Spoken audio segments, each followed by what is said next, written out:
Hello. Yes, we're working. Hello, everyone. You're all very welcome to this year's edition of the Grad Ireland Graduate Careers Fair. I think the first careers fair we've done in person since 2019, believe it or not. Stand there and just so good to do one of these and stand out and look and see physical people rather than a Zoom screen, which I'm sure you're all used to from the virtual fairs, but also work and studying out as well. So this talk is all about EU careers. You're more than welcome to attend this one. I'm delighted to have Thomas Byrne TD, Minister of State for European Affairs, here to present this session, along with Luís Loureiro de Amorim, Head of the Outreach and External Relations Department at the European Personal Selection Office. As with all our sessions, you can ask questions using Slido. So if you go to slido.com, it'll ask you to put in a code, and the code for this talk is 3684. You can ask questions you want to see the guys answered, and time permitting at the end, we'll put as many to the panel as possible.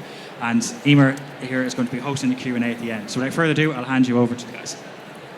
So Minister, if you'd like to start off. Yeah, look, thanks very much for having me here today. I'm really glad not to have the mic in hand.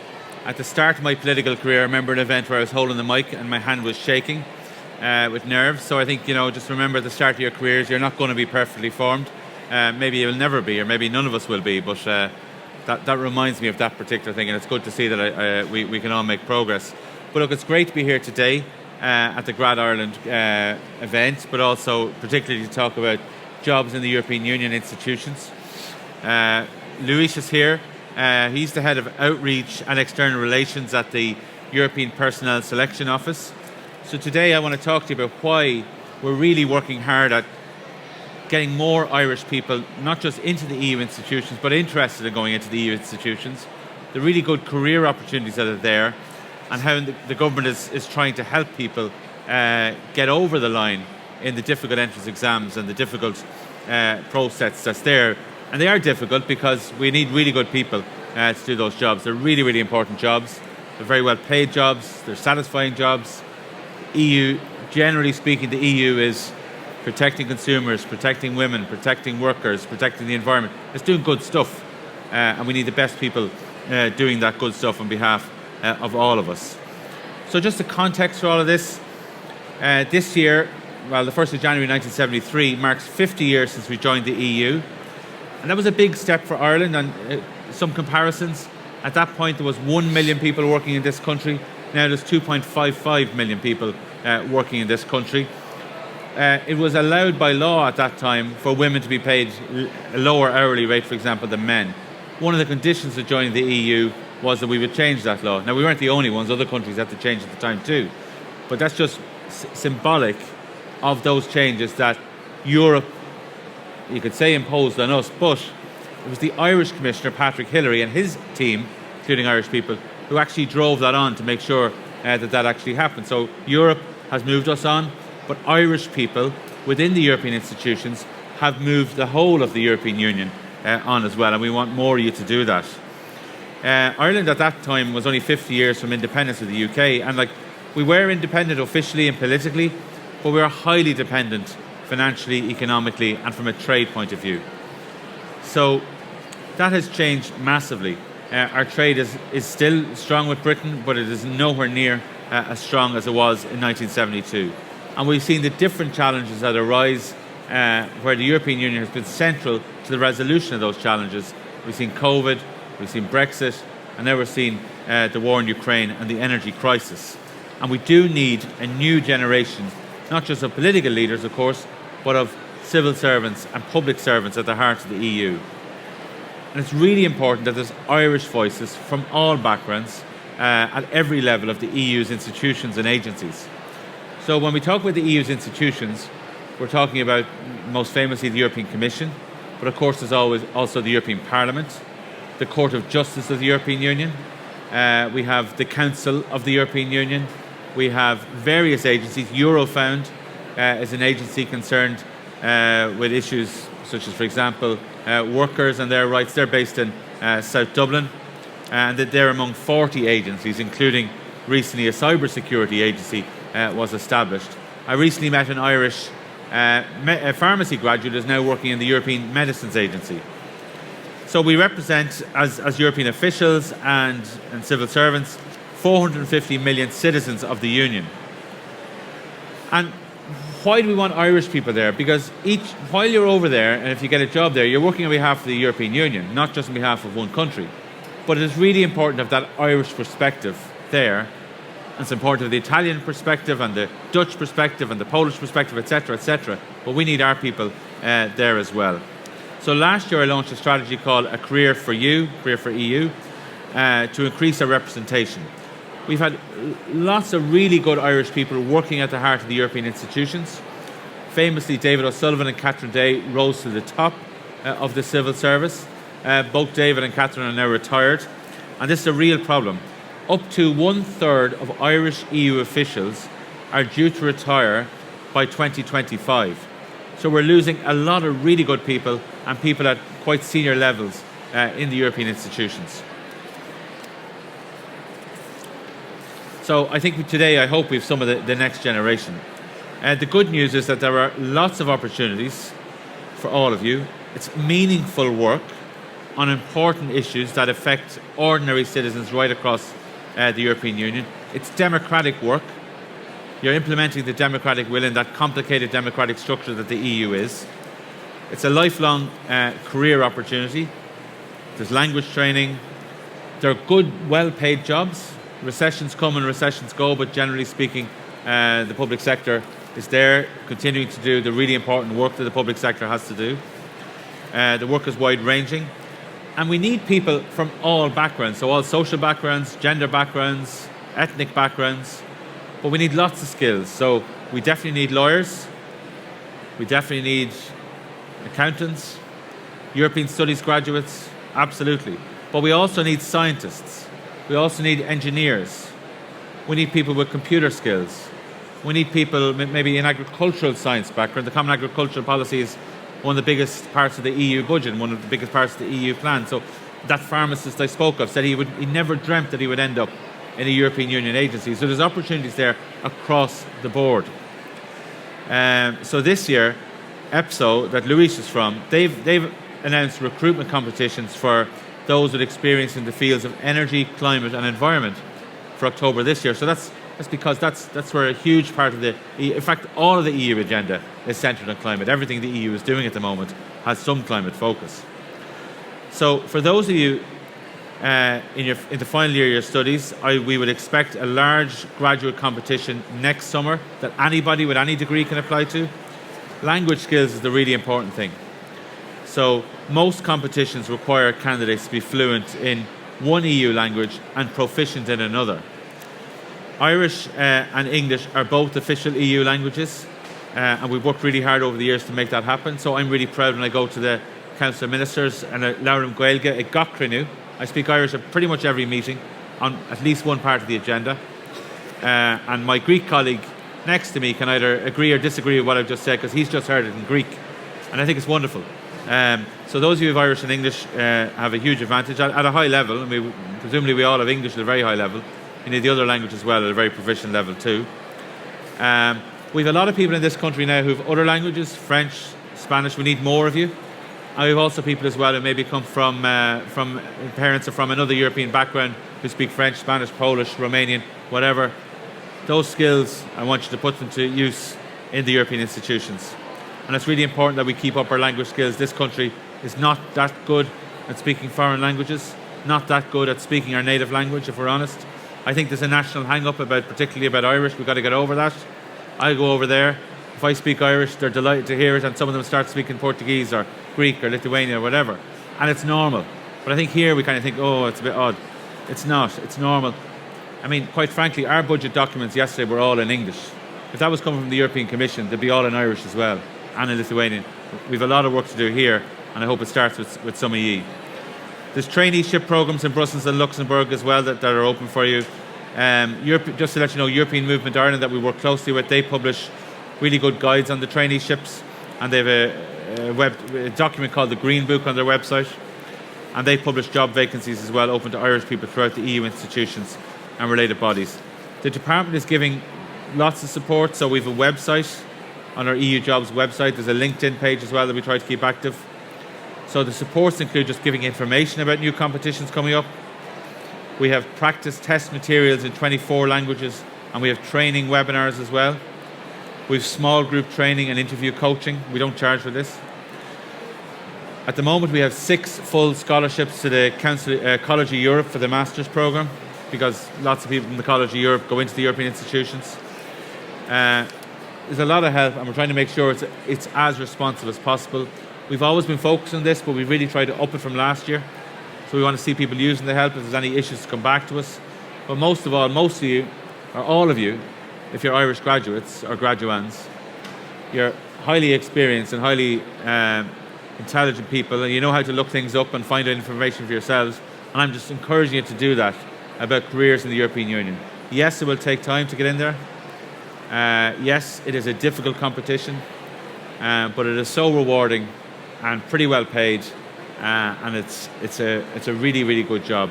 We are working with, well, not so much with EPSO, but with the institutions on trying to make it not easier, because we can't make it easier. We want the best people to get in. You are the best people, so you're not worried about that. But we want to make sure that Irish people are not disadvantaged going in, because we've definitely fewer people going in than other countries at the moment. So there is a possibility that we might have nationality-based competitions at some point in the future where they would say a certain amount of jobs to Irish people. We don't have that yet, and there's no agreement to bring it in. We're looking for it, but that could be a few years away. But at the moment, you are all so well equipped, so well able, and you would do us proud, and we really, really need you. We really, really need you to think about it. Thanks very much. Thank you.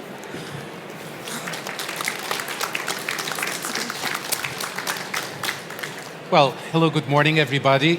My name is Luís. I'm actually Portuguese, and yes, I'd love to have more Irish colleagues working in the institutions in Brussels, Luxembourg, and not only, because we have a tendency to think of Brussels, Luxembourg as the site of the institutions, but I wanted you to be aware of the fact that we have some 149 executive agencies of the European Union in the 27 member states. And if you fancy working in Helsinki for the European Chemicals Agency, this is your chance. If you fancy to work in my hometown, Lisbon, you have actually 2 agencies there.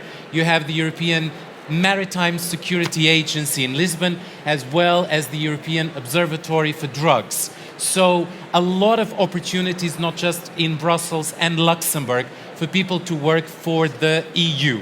There's one thing that I wanted you to take from this session today, and it is eucareers.eu. eucareers.eu. Very simple. There you will find all the information that you need in order to be able to apply to 3 main streams of job opportunities, depending on your situation. If you are a young graduate, I would think that the most interesting possibility right now would be a traineeship.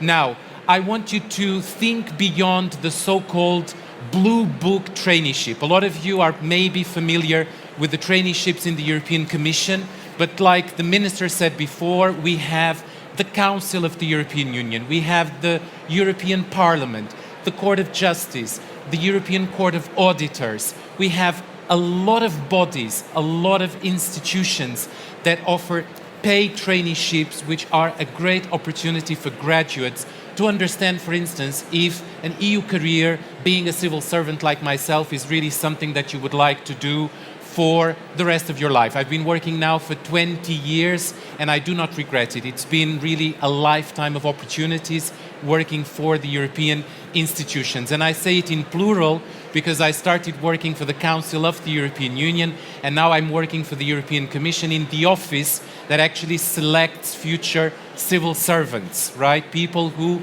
will then enter the institutions and work like myself on a permanent basis.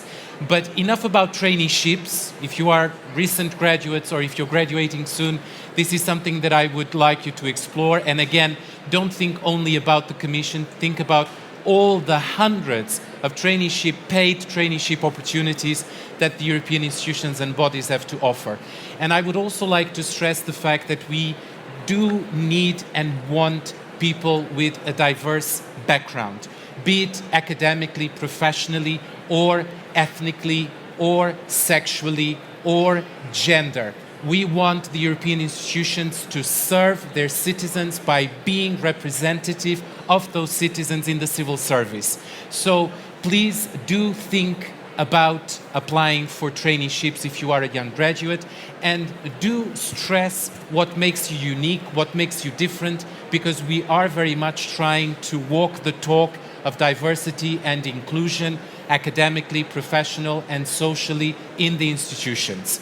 But if you already have some professional experience, you might consider doing what I did myself, which is to apply to a competition to become a permanent official. And I have to be honest with you, these competitions are not easy, right? But they are possible. And if someone like me can do it, you can do it too. I only managed to pass the second time. And this is quite normal. On average, people do 3 competitions before being able to succeed, right? So do not expect that this will become immediately your point of entry, that the first time you try one of our competitions, you will get through. You will go through a competition that will include what we call reasoning tests.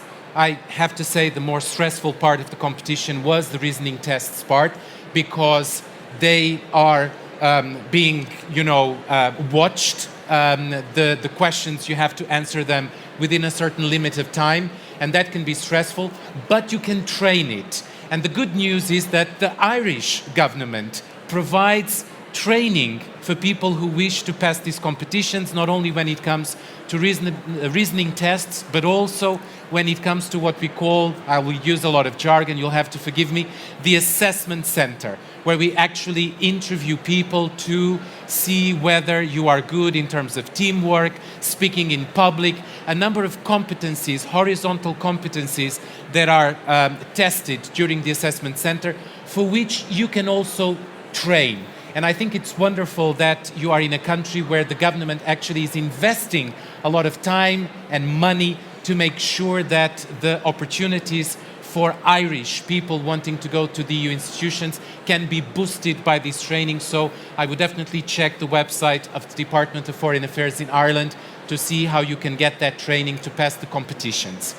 But we also, I spoke about 3 streams, so I'll get to the third one. But we also have temporary jobs. And if you go to eucareers.eu and to job opportunities, you will also see there that there are temporary jobs, usually contracts for 2 to 3 years, being advertised by the different institutions that we serve, we office for personnel selection. And this can be also an interesting entry point. If you are not yet sure that you want to commit your career, professional life to working in the institutions, trying out for 2-3 years in one of the institutions could be an opportunity for you to see whether this is for you. And I would also advise you to check those jobs. I wanted also, because I'm really interested in your question, so I don't want to take too much of your time, I wanted also to stress the fact that in the fall of 2023, we will be publishing what we call in the jargon a generalist competition. What this means is this is an entry-level competition. In fact, I myself joined the European institutions going through a generalist competition. My background is in sociology and educational sciences. I'm not from law or economics or political science or international relations, which tend to be the profiles that we get the most. But as the minister said, we want people also to come from science, being ICT, information, communication technology, or chemistry or physics, or business administration. We need those diverse profiles to come. But as I was saying, it is really important for you to realize that the institutions are creating opportunities for everybody to come in. And this generalist competition in September will be one of those occasions where we will be asking people with no professional experience, just with a university degree, to apply and to try their best to come and work for the European institutions. So I would keep my eyes open to that opportunity that will be published on our website, eucareers.eu, in September or beginning of October 2023, because it will be indeed an opportunity for people with all kinds of backgrounds to come and join the institutions. But throughout the year, we publish more specialized competitions. Right now, for instance, we have a competition going on for finance, accounting, and digital communication. We will have one on the 20th of October for what we call the Green Deal profiles, using, again, very EU jargon, but it is people working on climate change, environmental sciences, sustainable energy. And so I would really advise you to check the website, because you may find something that is just up your road, and that will be an opportunity for you to come and join me, in this case in Brussels, working for the EU. I'll stop here because I'm really interested in the questions that people may have to ask. Thank you, Luís. So just for anybody on Slido, the number is 3684 if you want to put some questions in on Slido. I might ask one of the questions we've heard a lot about at the stand, because we've been at the stand and we're going back there, stand 118, for anybody who has questions afterwards. Do you need a master's to apply for an EU career? No, you don't need a master's. As I said, for instance, the generalist competition that we will publish in the fall of 2023 will be open to people just with a university degree, and the traineeships as well that we have on offer are for people with a university degree. But I have to be honest with you, if you have a master's, that is a plus, right? So it's worth investing in a master's, because once it gets to that stage of actually selecting people for the traineeship vacancies that we have, we will be looking at that. But it is not a requirement. And obviously, if you don't have a master's, maybe you have something else. Maybe you've been doing voluntary work since the age of 15. And many times people forget that these experiences also bring you professional experiences that you can highlight when you apply for a traineeship in the institutions. But no, a master's is not a selection criteria. And there's one question here which I think is going to come to you. Is there much weighting placed on academic grades in the application process? No. The weight really, I would say, is placed on how well you do, if we're talking about permanent jobs, in the assessment center. Like I said before, you will be tested for your ability to speak in public, your ability to work in teams. You will be also assessed for your ability to, in a simulation context, resolve a work-related problem. You'll be given a pile of documents, and I'm talking from experience. You'll be asked to read those documents in, let's say, 40 minutes, and then to go in front of a panel and explain how you're going to deal with the issues that have been raised in that pile of documents. How would you prioritize your actions, why you would prioritize them, and there will be a panel looking at that. And that has nothing to do with your grades in university. It has to do with your ability to show what you're made of. And again, I think it's very important to stress that the European institutions are very much based on checking for potential, right? So you come in, you may not have the skills. I've worked with press, I've worked with EU-Africa relations, Central Asia, Western Balkans, IT security, and I can tell you what I've studied, sociology, educational sciences, did not prepare me for those jobs. It was the institution, the council, the commission that actually trained me so that I was able to do it, because what they checked was my potential to grow and learn within the system. And that is very important to underline. Before I come back to a specific question, Minister, I know you meet your colleagues, your other ministers at council meetings in Brussels. You've worked with the European Parliament. Do you find that it's useful to have other languages? I know you mentioned Irish earlier on, but that it's useful to have other languages when you're meeting them? I think it is. I mean, look, I speak French, but like a lot of people, I struggle with it. I can get by in Italian. And I think it is a sign of respect that we come there and we've some ability in the language or make some effort. Certainly at the council meetings, the French minister almost always speaks in French. The German minister, similarly. Portugal, Spain, Italian, they generally speak in their own language at the council meetings that I attend. And I think it is a sign of respect that you can maybe try and understand that or show some ability, because certainly when you go around European circles, at that level, they're all proficient in English and probably in French as well and in other languages too. So I genuinely think we as a nation need to up our game on this. And I think, even if you're not doing a language now at college, you have done probably a foreign language up to second level. And in my opinion now, and again, I challenge myself all the time on this, there's a lot of stuff that can help us now with technology, with movies, with Netflix, with streaming, with internet. It's just so much more available. From the time I was doing the Leaving Cert, and I had a tape in my father's car, like to go through some of the oral and oral stuff. So it's just changed. But I think it's a national challenge that we have to sort of rise to. And not to be afraid of it as well. Yeah. So I suppose on the specific requirements then, one of the questions is, do you need a specific qualification for the languages? And another one is how proficient you need. So it's the same question, how proficient you need to be in that second language. So what kind of requirement do you need? Right. Well, you need to have the ability to communicate in a second language, I would say, to a level of proficiency that would allow you to be in a meeting with colleagues and actually talk about work. So we're not talking about a colloquial knowledge, we're talking about a more professional knowledge. Obviously, the vast majority of you in this audience are most likely native English speakers. So that is an advantage that you should certainly highlight, but you will be able to, but you will need to be able to speak a second language to a high level of proficiency, because you will indeed be in situations where maybe the majority of your colleagues in the room will be switching from English to French, from French to English. It happens quite often that we switch languages depending on the subject matter, depending on how familiar we are with the jargon in one or the other language.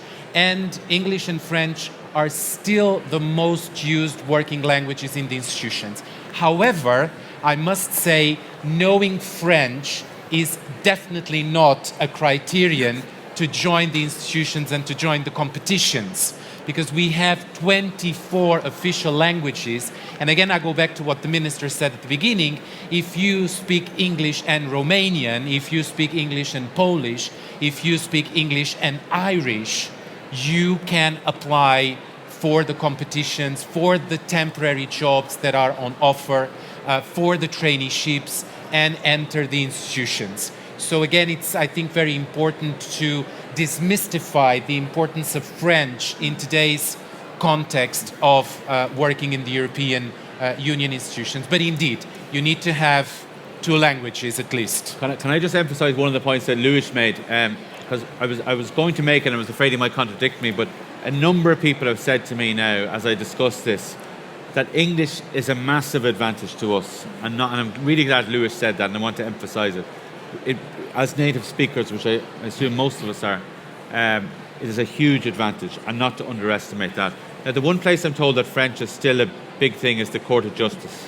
Yes. And I had lunch with Mr. Justice Jared Hogan, who used to be on the Court of Justice, and he said, he reckoned for French there, he said, not even the C grade, he says they should invent a D grade for the level of French you might need there. So I don't want to frighten anyone there. But that is correct. But there are people with very high levels of French in Ireland that we want to work in the Court of Justice. And in fact, a friend of mine from college who didn't do law in French, he did law, is now working as a French translator in the Court of Justice. Right. And he has no academic background in French, but he has obviously developed those language skills over the years living in Brussels, etc. So, Minister, could I ask you one more question, maybe just to finish off?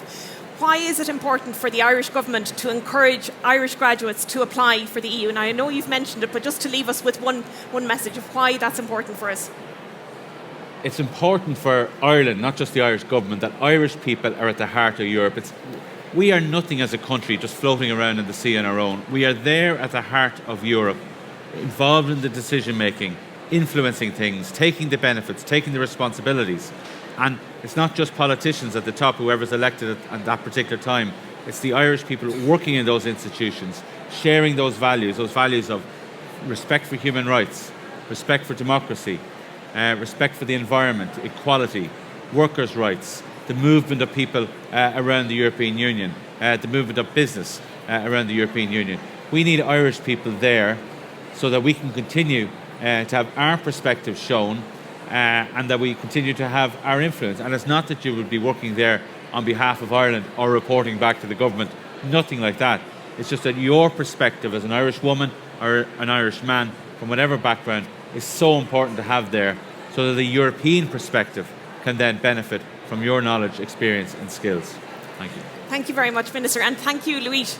I would say that we'll be back at stand 118 for anybody who has other questions, okay? Anybody who's afraid to put up their hand. So stand 118, just over on the other side of the hall. Yeah, I'm afraid the next session is going to start, but we'll be over the other side now for any other questions, okay? Yes. Thank you very much.